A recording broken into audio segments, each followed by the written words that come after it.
Hello, welcome back to Behind the Failure, the live sound channel. Today in a more home story-like setting.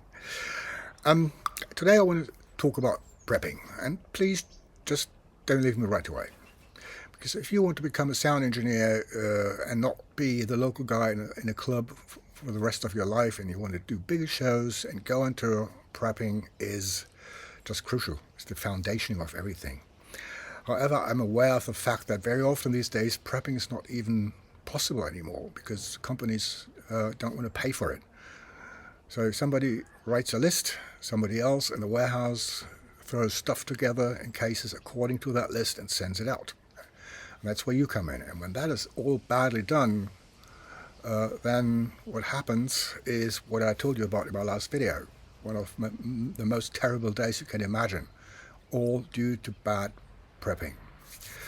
So please stay with me, because you know this channel was never just about the fun stuff, because before you even get to do the fun stuff there's some work, and that's what I want to talk about today.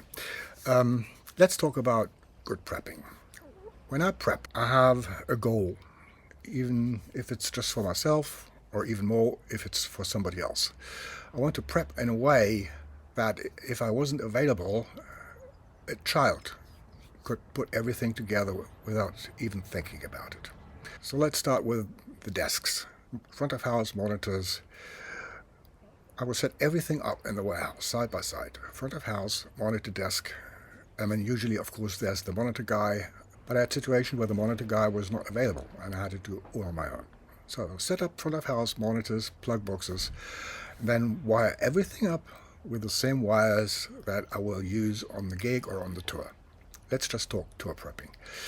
That means not just some random network cable between front of house and the plug box, even though it's just sitting right next to it. I'll use the multi-core that I'll take on tour. And then of course make sure everything works. The plug box is seen by the desk, and outputs and inputs work with the file that I have prepared before. And also very important, at that moment, set up a communication between front of house and monitors.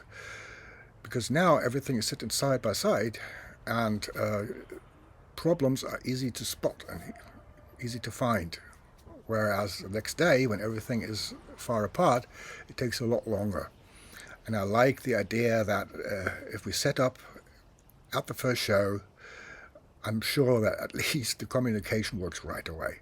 But of course I'll make sure that everything at least works for now in the warehouse. Next thing, if you know what's coming, usually if you go on tour, of course you know who you're working with, and you have an input list and a stage plot. So next thing would be taking my subsnakes for the stage and label them and patch them, and then line check them. And if possible, I mean, the problem is some subsnakes have like a fixed fan out. There's no connection that you can disconnect and leave the fan out patched at the plug box. But that's the better solution. Just a fan out that you can leave on the plug box. So when you set up the next day, you know that everything is patched right and the lines work. Then I will also use the subsnakes to make looms with the power cable, whatever is needed for a certain position on stage, all in one loom.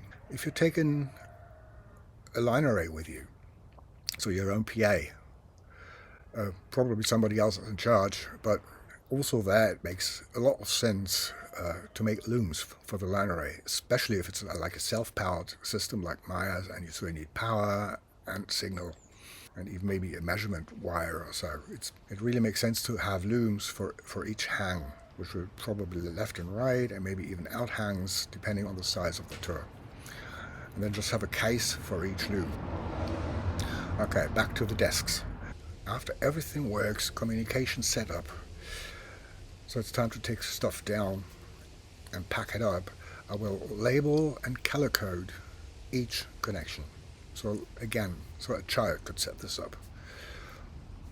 Every network connection, every XLR connection, and I will even label, for example, the power plugs of the desk, because very often these days you have desks with two power supplies and you have a UPS. So one of these plugs will go onto the UPS, and the other one will go in a connection without the UPS. Why?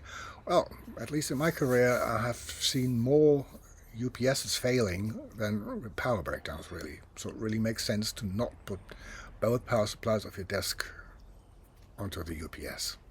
Also, I would think this goes without saying, but apparently it doesn't, have a case for your front of house stuff. Have a workbox or a case which contains all the front of house cabling, everything else you need. Some gaffer, maybe your shout box, whatever it is, but have this all in one little case. I see it very often these days that everything is spread out in the entire room across several flight cases because people don't have a front of house cable case anymore or a workbox. Same of course goes for monitors. Also, this gets more important when the productions get bigger. Label and color code the cases. I see very often that cases maybe have the name of the tour and that's it, and you have no idea what's inside. And if the production gets really big, it makes sense to have a color for stage left, which also is labeled stage left, and then what's inside. Stage right, upstage, downstage, front of house, monitors. Everything has a different color. Everything is labeled properly. You know exactly what's inside.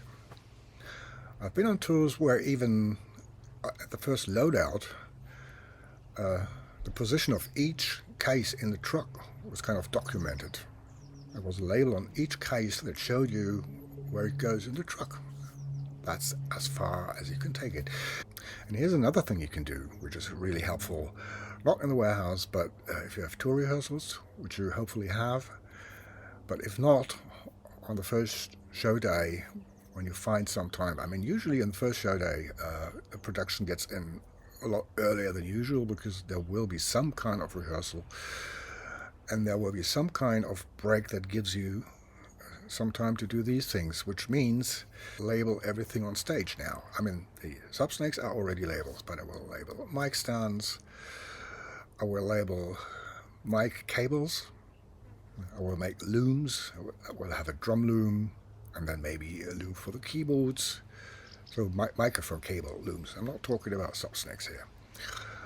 And I will also label the mics, just for the highest possible consistency.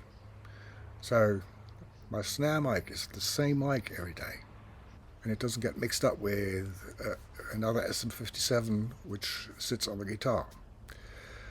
So everything as consistent as possible that also makes troubleshooting easier if you use the same mic and the same cable, the same everything with the same source each day. You might not have time for dinner on that first show day, but trust me, it's worth it. And that is about everything I can think of right now about prepping. Maybe I forgot something. Let me know in the comments. And anyway, comments, questions, please, comment section. If you have a lot of questions or a special set of questions, consider booking yourself a coaching call. And of course, please give me a like and subscribe to the channel. Still, a lot of people watching my content are not subscribed, and it's just a click and it doesn't cost you anything. I'll see you around. Bye-bye.